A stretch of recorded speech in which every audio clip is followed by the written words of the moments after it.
नमस्कार दोस्तों, स्वागत है हमारे यूट्यूब चैनल समृद्धि में। दोस्तों जो हम लोग अपने घर में लोग जो ये हिंदू धर्म होता है इसमें लोग लोग सुबह रोज नहा धो करके पूजा अपने मंदिर में करते हैं। लेकिन पूजा करते समय हम कुछ छोटी छोटी गलतियां करते हैं जिनको हमारे ध्यान में भी नहीं आता है कि हमको ये करना चाहिए।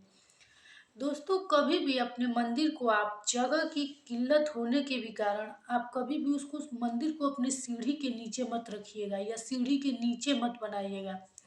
इससे घर में भारी वास्तु दोष होता है और घर में क्लेश बढ़ती है। इसलिए सीढ़ी के नीचे कभी भी मंदिर नहीं बनाना चाहिए।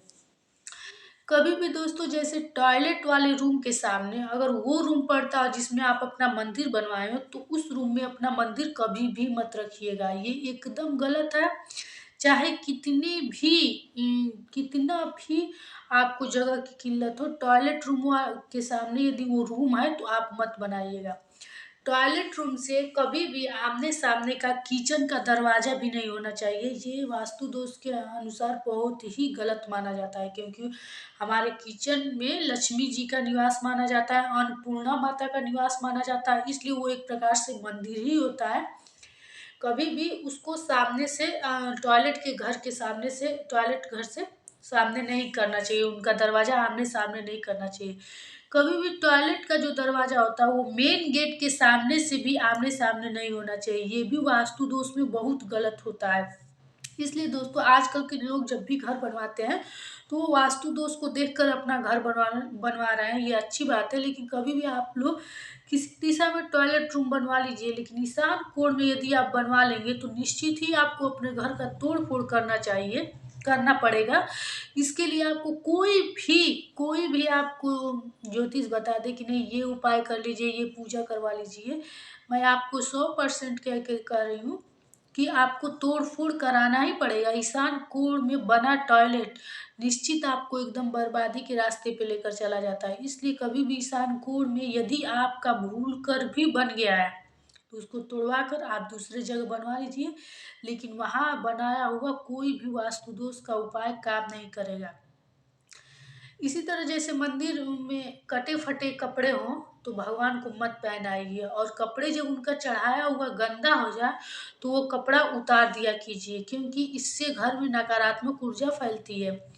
टूटे माला यदि पहनाए हो भगवान को, या फिर से माला टूट गई हो, मोतियाँ टूट गई हों, फ़ोटो जो है वो खंडित हो गए हैं, या उसमें जैसे मूर्ति है तो थोड़ा-सा टूट गया है, या फिर जो शीशे की है तो शीशा उसका टूट गया है, ऐसे फ़ोटो मंदिर में अपने कभी भी मत रखिएगा। ये दुर्भाग्य लाता है। अच्छा, कभी-कभी मैं लोगों के घर में देखती हूँ बर्तन जो होते हैं कभी भी थोड़ा कट जाते हैं, उनको भी लोग उपयोग करते हैं। तो ये आदमी को कंगाल बना देता है। कभी भी आपका बर्तन यदि टूटा हो, थोड़ा भी यदि टूटा हो, जैसे ग्लास हो या थाली हो, तो उसको तुरंत आप निकाल दीजिए। कितने भी बर्तन कम हो, वो बर्तन एकदम यूज़ मत कीजिए, क्योंकि वो निश्चित आदमी को कंगाल बना देता है। आप जानते हैं दोस्तों, पूजा में जो आसन होता है उसका बहुत ही महत्व होता है। इसलिए आप आसन पे ही बैठ के पूजा करें, कभी भी ज़मीन पर ऐसे बैठ के पूजा ना करें। जैसे लकड़ी के चौकी पर भी यदि बैठना हो तो उस पे बैठ करके, और कंबल कंबल पे जो बैठ करके पूजा किया जाता है, आसन जिसका लिया जाता है, वो पूजा पाठ में सबसे अच्छा माना जाता है। उस पे बैठ करके और आप पूजा कीजिए। और दोस्तों कभी भी कंबल आसन को अपने पैर से मत सीधा कीजिएगा या टालिएगा, क्योंकि ये बहुत ही दोष माना जाता है। आपका सब पूजा पाठ व्यर्थ हो जाएगा यदि अपने आसन को आप पैर से इधर-उधर खींचने लगें या ठीक-ठाक करने लगें। आप अपने हाथों से रोज़ झाड़ करके और अपने आसन को फैलाइए, तब बैठ कर के पूजा कीजिए। पूजा में आसन का बहुत ही महत्व होता है। उसी तरह जैसे एकादशी के दिन आप चावल खाने से सब पूजा पाठ व्यर्थ हो जाता है, उसी तरह आसन को पैर से छूने पर कितना भी आप पूजा पाठ करें सब व्यर्थ हो जाता है। पूजा पाठ में जो चढ़ाया गया फूल होता है, उसको कभी भी फिर उतार करके और भगवान को नहीं चढ़ाया जाता है, वो अशुभ माना जाता है। इसलिए चढ़ाया गया पुष्प कभी भी भगवान को उठा करके फिर मत चढ़ाइए। कुछ चीज़ें ऐसी होती हैं जो कि कुछ दिनों तक शुद्ध मानी जाती हैं, उनको पानी से धुलकर चढ़ाया जाता है। कभी कभी लोग सूखे फूल ही मंदिर में छोड़ देते हैं, ऐसा आप मत किया कीजिए। रोज फूल चढ़ाया कीजिए, तो रोज फूल को उठा करके कहीं रख दीजिए और उसको कहीं प्रवाहित किए हुए नदी में, जो नदी प्रवाहित होती है उसमें आप फेंक दिया कीजिए, डाल दिया कीजिए। जैसे कुछ घरों में होता है प्रसाद चढ़ा के इधर उधर रखा जाता है, ऐसा आप मत कीजिए। प्रसाद चढ़ा के तुरंत अपने घर के लोगों में उसको बांट के खा लीजिए। अन्यथा कोई ऐसा प्रसाद है, जैसे कोई फल हो चढ़ाया गया और खराब हो गया, तो इधर उधर उसे कचड़े में मत फेंकिए। वो कहीं ऐसे जगह रख लीजिए जहाँ से कौवे वोवे चिड़िया सब खा लें।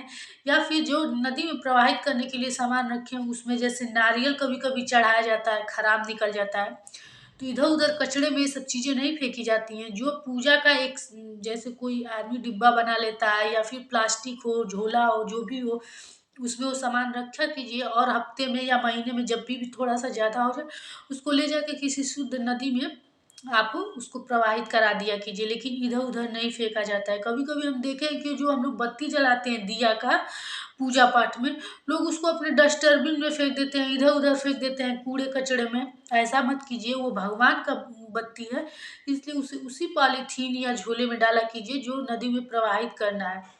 भगवान का कोई भी सामान इधर उधर नहीं फेंकना चाहिए, उसको एक जगह रख करके और प्रवाहित करा देना चाहिए। आजकल मैं देखती हूँ लोग जैसे भगवान को पुष्प चढ़ाना हो तो रात्रि में ही किसी दुकान उकान से खरीद करके अगले दिन चढ़ाते हैं।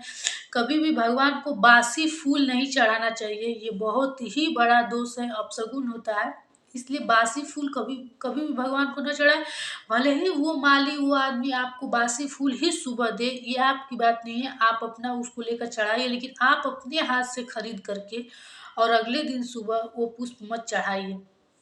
हमारे धर्म में शाम के समय लोग फूल भगवान को मंदिर में नहीं चढ़ाते हैं, ये अपशगुन माना जाता है। आजकल लोग जब शाम को मंदिर में भी जाते हैं तो मैं कितने लोगों को देखती हूँ फूल लेकर जाते हैं, ऐसा लेकिन नहीं करना चाहिए। पुष्प हमेशा भगवान को सुबह ही चढ़ाया जाता है, सुबह की ही पूजा में पुष्प को चढ़ाना चाहिए। ऐसे जैसे दीपावली है तो शाम को लक्ष्मी गणेश जी की पूजा होती है, उसमें आप फूल चढ़ा सकते हैं। लेकिन ऐसे जो आप शाम को पूजा कर रहे हैं तो उसमें आप पुष्प नहीं चढ़ाना चाहिए, क्योंकि पुष्प सुबह में ही निकलता है और शाम को उसे बासी माना जाता है। ये छोटे छोटे बात थे पूजा पाठ में जिसको ध्यान रखना चाहिए और गलतियां नहीं करना चाहिए। सीढ़ी के नीचे जैसे मंदिर नहीं बनाना चाहिए, वैसे सीढ़ी के नीचे कभी भी स्टोर रूम नहीं बनाना चाहिए और जूता चप्पल नहीं रखना चाहिए। ये सब वास्तु दोष है और बहुत ही नुकसान होता है। जूता चप्पल भी रखने से घर में बहुत ज़्यादा अशांति फैलती है, गृह क्लेश होता है। इसलिए कई चीज़ ऐसी होती है जो सीढ़ी के नीचे नहीं, सीढ़ी के नीचे वैसे मैं ज़्यादातर कहती हूँ कि साफ सुथरा ही रखना चाहिए, क्योंकि मंदिर हो, स्टोर रूम हो या फिर जूते चप्पल हो, ये सब रखने से वहाँ वास्तु दोष उत्पन्न होता है। इसलिए मंदिर उस कमरे में ज़्यादातर साफ सफाई और सीढ़ी के नीचे जैसे उस कमरे में मैं देखती हूँ ज़्यादा से ज़्यादा अंधेरा रहता है, अगर कमरा है तो वहाँ एक छोटा सा आप बल्ब लगा दीजिए ताकि हमेशा उजाला हो। जानते हैं दोस्तों, अंधियारे से अंधेरा से वास्तु दोष ज्यादा उत्पन्न होता है। इसलिए कहीं भी ऐसे आपके घर में कोई ऐसा जगह हो जहाँ आपको अंधेरा हमेशा लगे, तो वहाँ आप एक बत्ती छोटी सी जरूर लगाइए जहाँ की हमेशा प्रकाश हो। प्रकाश रखने से कोई भी ऐसी वास्तु दोष रहेगा तो तुरंत खत्म हो जाएगा। इसलिए अंधियारा एक खुद वास्तु दोष उत्पन्न करता है। तो आप एक छोटा ही लाइट सही, जहाँ आपको अंधियारा फील हो या जहाँ ज्यादा लोग आते जाते ना हो या जिस कमरे में आते जाते ज्यादा ना हो, वहाँ एक लाइट जरूर लगाइए और उसको दिन रात चलाया कीजिए। नहीं तो ये एक प्रकार का अंधियारा और वो जमीन खराब दिखाई देना पड़ता है, वो कमरा अच्छा नहीं लगता है। इसलिए हर जगह दिया जलाना जरूरी है, जहाँ नहीं जाते हो वहाँ भी, और जहाँ आपको लगे कि यहाँ अंधियारा है, यहाँ जाने से डर लगता है, वहाँ हमेशा दीपक जलाना चाहिए। इसी के साथ फिर मिलेंगे नए वीडियो के साथ। नमस्कार।